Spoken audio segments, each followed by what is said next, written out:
Hello everyone, स्वागत है आप सबों का 22 नवंबर 2025 के इस वोकैबुलरी के सेशन में।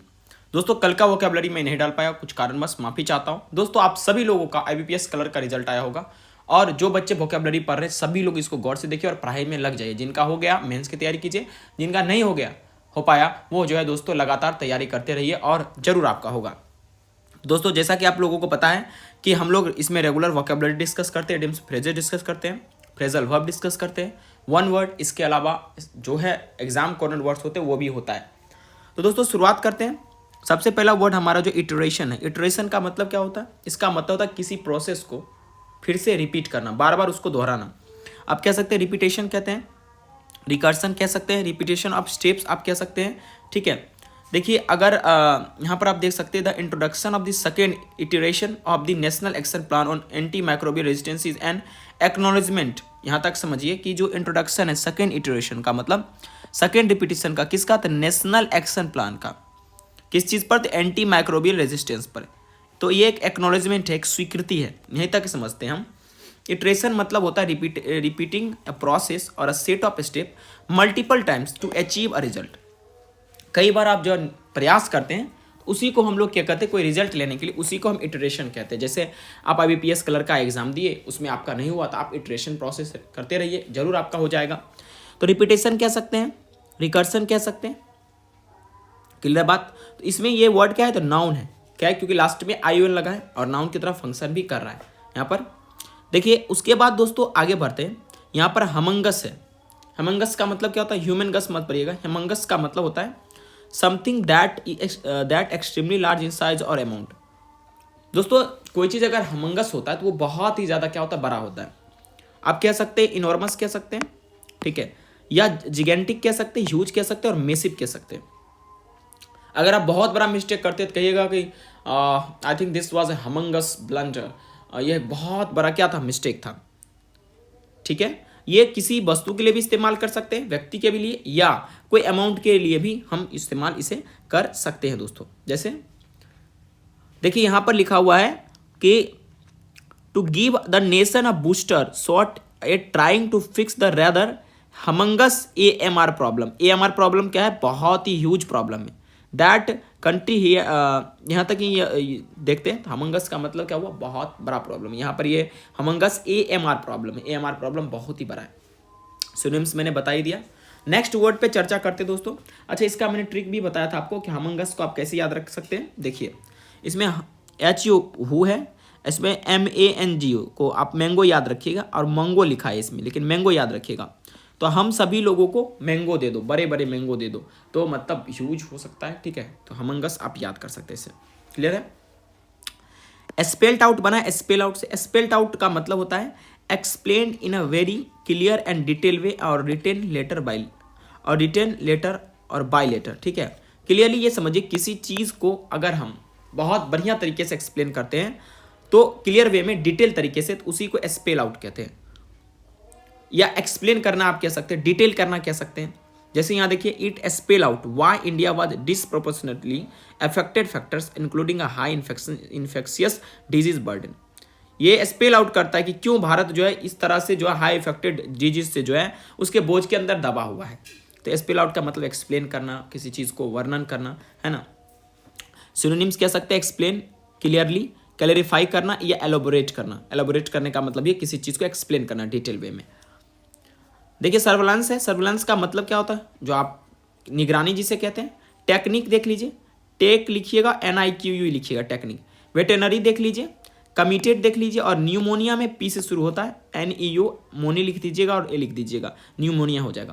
प्रोग्राम में MM होता है, ठीक है, याद रखिएगा। तो आई थिंक ये कुछ स्पेलिंग टेस्ट थे। अगर आप IBPS कलर की तैयारी करते हैं या किसी एग्जाम की तैयारी करते हैं, जैसे CDS वगैरह की तैयारी करते हैं, SSC की तैयारी करते हैं, तो इसमें दोस्तों आता है स्पेलिंग टेस्ट, है ना। तो चलिए दोस्तों आगे बढ़ते हैं। अगला वर्ड है यूबिक्यूटस। यूबिक्यूटस का मतलब क्या होता है? जो यूनिवर्सल हो, सर्वव्यापक हो, सभी जगह फैला हो। आप कह सकते हैं इन जनरल कह सकते हैं, उसको यूबिक्यूटस कहते हैं। और यूबिक्यूटस क्या है? आपका एडजेक्टिव है, लास्ट में यहाँ पर OUS लगा है, ऐसे पहचान सकते हैं। तो जनरल कह सकते हैं, ऑर्डिनरी कह सकते हैं, प्रेजेंट और फाउंड एवरीवेयर, जो सभी जगह मिल जाए, है ना। जैसे आप कह सकते हैं सर्वव्यापक कह सकते हैं, जैसे unemployment is ubiquitous all over the India. पूरे भारत में जो है बेरोजगारी क्या है, एक चरम मतलब सर्वव्यापक है, आप सभी जगह देख सकते हैं, सभी लोग बेरोजगार हैं, है ना। नेक्स्ट वर्ड है कंप्लाइंस। कंप्लाइंस का मतलब क्या होता है, इसका मतलब है नियम का पालन करना या आदेश मानना। ये एक्चुअली नाउन का काम कर रहा है, ये बना है कंप्लाई वर्ड से। कंप्लाई का मतलब होता है सहमत होना। कई बार आप सुनते होंगे जब रोहित शर्मा आउट होते हैं तो उसमें कहा जाता है I don't comply with this dismissal, मतलब मैं इस डिसमिसल से एग्री नहीं करता हूँ, सहमत नहीं हूँ, इसका पालन नहीं करता, आदेश नहीं मानता हूँ। इसी कंप्लाई से बना है कंप्लाइंस, ठीक है। इसका मतलब सिनोनिम्स अगर देखें तो ओबीडियंस कह सकते हैं, एडहेरेंस कह सकते हैं, कन्फर्मिटी कह सकते हैं और ऑब्जर्वेंस कह सकते हैं। जैसे एग्जाम्पल भी समझते हैं, employees sought full compliance with new policy. जो एम्प्लॉय थे वो क्या किए, पूरी की तरह एग्रीमेंट दिखाए, ठीक है, उस नियम को पालन किए जो न्यू पॉलिसी जो उसकी कंपनी लाई थी उसको, है ना। नेक्स्ट वर्ड है इंटेल। इंटेल का मतलब होता है टू मेक समथिंग नेसेसरी और टू इन्वॉल्व समथिंग, किसी चीज़ को जरूरी बना देना और उसको इन्वॉल्व कर देना, इसी का होता है इंटेल। आप ऐसे याद रखिए, टेल मनी क्या होता है, पुच्छी, और अंदर का पुच्छी क्या होता है, काफ़ी मतलब क्या होता है, जरूरी होता है और उसको इंक्लूड करना बहुत जरूरी होता है। तो ऐसे याद रखिएगा, इंटेल का मतलब होता है कि किसी चीज़ को जरूरी बना देना और उसको किसी चीज़ में इन्वॉल्व कर देना। सिनोनिम्स हम कह सकते हैं involve, include, contain, carry, comprehend, अब सबस्यूम भी कह सकते हैं। जैसे एग्जाम्पल समझते हैं, while industrial development inevitably entails ecological alteration, मतलब कि जो इंडस्ट्रियल डेवलपमेंट हुआ है अपरिहार्य रूप से ये क्या करता है, इन्वॉल्व करता है किस चीज़ को, इकोलॉजिकल अल्टरेशन को। ये इकोलॉजी को अल्टर कर देता है, ये इंडस्ट्रियल डेवलपमेंट क्या करता है, उसकी स्थिति को अलग कर देता है, खराब कर देता है। तो यहाँ इंटेल का मतलब हुआ इन्वॉल्व कह सकते हैं, है ना। क्लियर बात। अगला वर्ड इम्पेरिकल। इम्पेरिकल का मतलब क्या होता है, based on what is experimented और seen rather than a theory. जैसे हम लोग क्या करते हैं, कई बार थ्योरी के मदद से हम चीज़ों को प्रूफ करते हैं, लेकिन यहाँ पर ये एक प्रैक्टिकल होता है, एक तरह से आप कहिएगा कि जेन्युइन होता है। समझ में आ रहा है बात, कि अगर आप कोई मतलब जो है जेन्युइन चीज़ें पर बात करते हैं तो आप इम्पेरिकल चीज़ें पे बात कर रहे हैं, ठीक है। इम्पेरिकल का सिनोनिम्स हो जाएगा ऑब्जेक्टिव, एग्जिस्टेंशियल होना चाहिए लेकिन गलत लिखा गया, ठीक है। चलिए, फैक्चुअल होगा और जेन्युइन हो जाएगा। तो इसमें इंपेरिकल आपको वर्ड समझ में आ गया। इंपेरिकल का मतलब क्या होता है, जो एकदम जेन्युइन हो। जैसे empirical evidence from multiple regions, मतलब एकदम जेन्युइन, एकदम ऑथेंटिक, मतलब जो एकदम सतही तौर पे है। आप कह सकते हैं सुपर फिजिकल एविडेंस, मतलब कि जिसको देखा जा सकता है, मतलब एकदम क्लियरली थ्योरी नहीं है वो, मतलब एक्सपेरिमेंटेड है। इंपेरिकल का मतलब क्लियर, इंपेरिकल एविडेंस है मतलब वो एकदम जेन्युइन एविडेंस है, अलग अलग रीजन से आए, ठीक है। चलिए देखिए, जो नेक्स्ट वर्ड है वो है सिक्विस्टरेशन। सिक्विस्टरेशन का मतलब क्या होता है, ये किसी चीज़ को अलगाव करने की बात करते हैं। किसको कहते हैं, अलगाव, किसी चीज़ को अलग करने की बात करते हैं। The act of taking temporary possession of someone's property until they have paid money that is odd और ओबेड कोर्ट ऑर्डर। जैसे देखिए, कोई व्यक्ति है, अगर किसी से कुछ लिया रहता है, अगर वो चुकाता नहीं तो कोर्ट के ऑर्डर पे जो उसका प्रॉपर्टी जब्त करते हैं उसको हम सिक्विस्टरेशन कहते हैं। क्लियर बात, यानी कि किसी का प्रॉपर्टी तब तक जब्त करके रखना जब तक कि अपना पाई चुका ना दे, इसको सिक्विस्टरेशन कहते हैं। लेकिन इसका कई और मीनिंग निकलता है, जैसे अलगाव कह सकते हैं आप, विलग कर देना कह सकते हैं, अगर इसको हम वर्ब के रूप में यूज करेंगे तो वहाँ पर हो जाएगा सिक्विस्टर्ड हो जाएगा। तो आप जब्त करके रोक लेना भी, जो अभी हमने चर्चा किया था। जैसे एक एग्जाम्पल समझते हैं, the court order the sequestration of companies assets. कोर्ट ने क्या किया कि ऑर्डर किया कि इस कंपनी के एसेट को जब्त कर लिया जाए, सीज कर लिया जाए, कन्फिस्केट कर लिया जाए। अगर हम सिक्विस्ट्रेशन को थोड़ा डीपली में जाकर सिनोनिम्स आपको बताएं तो आइसोलेशन कह सकते हैं, कन्फिस्केशन कह सकते हैं और सेपरेशन भी कह सकते हैं। आपका सिक्विस्ट्रेशन का सिनोनिम्स होगा। दोस्तों, मेरा सिनोनिम्स यूनिक इसलिए होता है क्योंकि मैं न्यूज़पेपर को पढ़ता हूँ, एक हाइपोथेटिकल एग्जाम्पल्स का सिनोनिम्स नहीं देता। बिकॉज दोस्तों, ये बहुत ज़्यादा इसेंशियल है कि जो वर्ड है वही दे। नेक्स्ट वर्ड चर्चा करते हैं, on the cusp. On the cusp का मतलब क्या होता है, इसका मतलब होता है इस, जैसे देखिए, आप अगर मान लीजिए कोई वस्तु है इस तरह का, ठीक है, उसके कस्प पे होना यानी कि उसके वर्ज पे होना, कि यानी कि आगे निकल के जाना। इसका मतलब हुआ कि अगर हम यहाँ से आगे जाएंगे ना तो कुछ ना कुछ बदलाव होगा। तो एक तरह का इडियम्स का काम कर जाता है। ऑन द कस्प का मतलब होता है at the point when something is about to change और टू समथिंग एल्स, यानी कि एक ऐसी स्थिति होती है जिसमें कोई चीज़ किसी चीज़ में परिवर्तन होने वाला रहता है। जैसे आपको यहाँ भारत की फॉरेन पॉलिसी के बारे में बात कर दिया गया है कि ये ऑन द कास्प है, यानी ये बदल रहा है, चेंज कर रहा है, ठीक है, मतलब ये लार्जेस्ट इकोनॉमी बन रहा है, यानी अपने चेंजिंग की ओर प्रेरित हो रहा है, आगे बढ़ रहा है ना। अगला वर्ड है रिंग फेंसिंग इट्स ग्रोथ। इसका मतलब क्या हुआ कि जैसे मान लीजिए आपका ये ग्रोथ है, ठीक है, और आपको लगता है कोई हार्म करेगा तो आप इसको चारों तरफ क्या बना देते हैं, शील्ड बना देते हैं, इस तरह से घेरा बना देते हैं। तो ये एक इडियम्स बन जाता है। रिंग फेंसिंग का मतलब वही होता है कि चारों तरफ घेरा बना देना, घेराबंदी कर देना, आप ऐसे याद कर सकते हैं। तो रिंग फेंसिंग इट्स ग्रोथ का मतलब हुआ कि protect and isolate the growth of something like business sector और idea so that it can develop without being affected by external risk. तो मतलब रिंग फेंसिंग इट्स ग्रोथ का मतलब हुआ कि अपने आप के जो आपका ग्रोथ है उसको सील्ड कर लीजिए, उसको सुरक्षित कर लीजिए, चाहे ग्रोथ में बिजनेस का ग्रोथ हो, सेक्टर का, या कोई आइडिया का ग्रोथ हो, ताकि कोई बाहरी फैक्टर आपको डिस्टर्ब ना कर सके। जैसे अभी इसको यूज किया गया कि क्या कर रहा है यूएसए, भारत को डिस्टर्ब कर रहा है, तो इंडिया अपने ग्रोथ को रिंग फेंसिंग कर रहा है, यानी कि उससे वो अपने आप को बचा रहा है। सिनोनिम्स में प्रोटेक्टिंग इट्स ग्रोथ आप कह सकते हैं, ठीक है। नेक्स्ट है एंडोजेनस। एंडोजेनस का मतलब क्या होता है, देखो एंडोजेनस का मतलब होता है ओरिजिनेटिंग और produced with in an organism और सिस्टम और प्रोसेस। आप जैसे देखो, इंडो का मतलब क्या होता है, अंदर, इंडो का मतलब इनसाइड होता है, ठीक है। तो कोई चीज़ अगर इनसाइड हो रहा है तो उसको हम इंडो कह सकते हैं, जैसे इंडोप्लाज्मिक रेटिकुलम होता है, ठीक है। तो आप इसको याद कैसे रख सकते हैं, इंडोजेनस जो है, इंडोजेनस वर्ड जो है इसका मतलब होता है इंटरनल, कोई अंदर का चीज़ हो उसको कह सकते हैं। इंट्रिंसिक कह सकते हैं, या इनबोर्न कह सकते हैं, या इनेट कह सकते हैं, या नेटिव कह सकते हैं, ठीक है। तो जैसे स्ट्रीट रिलेटेड डिजीज, स्ट्रीट नहीं होगा, यहाँ स्ट्रेस होना चाहिए, सॉरी स्ट्रेस होना चाहिए, STRE, एक मिनट में लिख दे रहा हूँ अच्छे से, ठीक है। Stress related disease can be endogenous, यानी जो स्ट्रेस से संबंधित बीमारी है वो आंतरिक बीमारी होगा, ठीक है।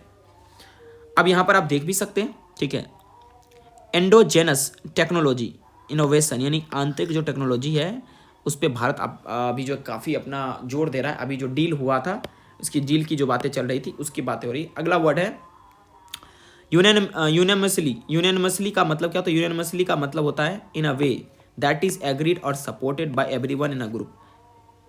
यूनानिमसली का मतलब क्या होता है कि जो ग्रुप में जितने भी लोग हैं सभी लोग एग्री हो और सपोर्ट करें। तो टुगेदर कह सकते हैं, म्यूचुअली कह सकते हैं, ठीक है।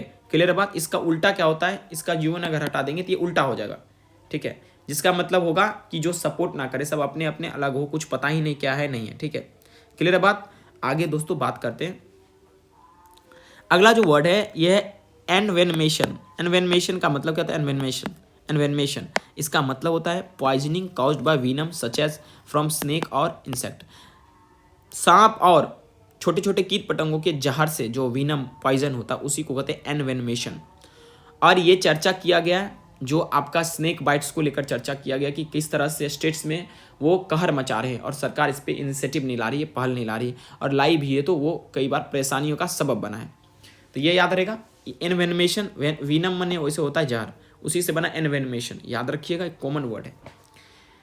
अगला जो वर्ड है इर्रेवोकेबली। इर्रेवोकेबली का मतलब होता है कि जिसको बदलना इम्पॉसिबल हो, यानी कि जो परमानेंट हो। इर्रेवोकेबली, ज़्यादा ही पढ़ दिया। इर्रेवोकेबली जो है आपका एक एडवर्ब का काम करेगा, जिसका सिनोनिम्स हम बात करेंगे परमानेंटली हो सकता है, अनअल्टरेबली हो सकता है, इरिवर्सिबली हो सकता है, और फॉर गुड हो सकता है। जैसे आप यहाँ देख सकते हैं, अगर यहाँ यूज होगा तो यहाँ कहीं नहीं है, ठीक है। यहाँ पर मैं कुछ वर्ड आपको टास्क के रूप में दे रहा हूँ, जैसे एक कंपनीड वर्ड है, क्रेविक वर्ड है, कर्ल अप है, और उसके बाद हेबेन है, हेबेन है, ठीक है। क्लियर है बात। तो नेक्स्ट वर्ड चर्चा करते हैं, दैट इज सेट आउट। बहुत इंपॉर्टेंट, ये आपका फ्रेजल वर्ब है, जिसका मतलब होता है कोई एक्टिविटी स्टार्ट करना या कोई जर्नी को स्टार्ट करना, ठीक है। इसमें चर्चा किया गया है कि एक छोटी सी बच्ची जो थी, जिसका नाम था सेहलान सरीन, 10 साल की थी, वो अपने स्कूल के लिए निकली थी, उसके साथ एक लंच बॉक्स था हाथ में, जहाँ उसको स्कूल में बेंच या डेस्क के नीचे सांप काट लिया, ऐसा बात किया गया। लेकिन उसके इलाज कराने के लिए कुछ भी मिल नहीं पाया, जिससे बच्ची का डेथ हो गया, ठीक है। अब नेक्स्ट वर्ड पे चर्चा करते इंसेन्युएशन। इंसेन्युएशन का मतलब हुआ ए हिंट और suggestion specially of something unpleasant और निगेटिव मेड इनडायरेक्टली। मतलब कि अगर आप किसी के खिलाफ उसका इंसल्ट करते हैं तो आप कह सकते हैं इंसिनुएशन कह सकते हैं, ठीक है, समझ में आया कि नहीं। उसका डीक करते हैं तो इंसिनुएशन कह सकते हैं। इंसिनुएशन एक नाउन के रूप में काम करेगा, ठीक है। सिनोनिम्स आपको मैंने बता दिया। एब्सर्ड का मतलब क्या होता है, जो स्टूपिड हो या अनरीजनेबल हो, ये वर्ड आप जानते भी होंगे। या सिली हो, ह्यूमरस वे कह सकते हैं, रिडिकुलस, प्रीपोस्टरस कह सकते हैं, नॉन सेंसेबल सेंसियल कह सकते हैं, या फुलिस कह सकते हैं। दोस्तों नेक्स्ट जो वर्ड है वो है कू। कू का मतलब क्या होता है? कू का मतलब, इसको कू मत पढ़िएगा, इसको पढ़ते कू। इसका मतलब होता है तख्ता पलट। जैसे पाकिस्तान में अक्सर कू होते रहता है, मिलिट्री कू, मिलिट्री का तख्ता पलट होते रहता है। कू का मतलब होता है एक तरह से टेक ओवर करना, किसी को राजगद्दी से हटाकर खुद उस गद्दी पे आ जाना, उसी को टेक ओवर या कू कहते हैं। ठीक है, क्लियर बात। एब्सर्ड जो वर्ड मैंने कराया था यहाँ पर है, अभी एक ग्रुप की बातें चल रहा है, ठीक है, उसी से मैंने वर्ड लिया है ना। तो अब आगे बात करते हैं। देखिए दोस्तों, कुछ और वर्ड है, जैसे अभी रुपया जो है ना, फ्री फॉल उसका हुआ है, 89 रुपया में कुछ गिरावट हुआ, 89 रुपया 66 कुछ ऐसा था।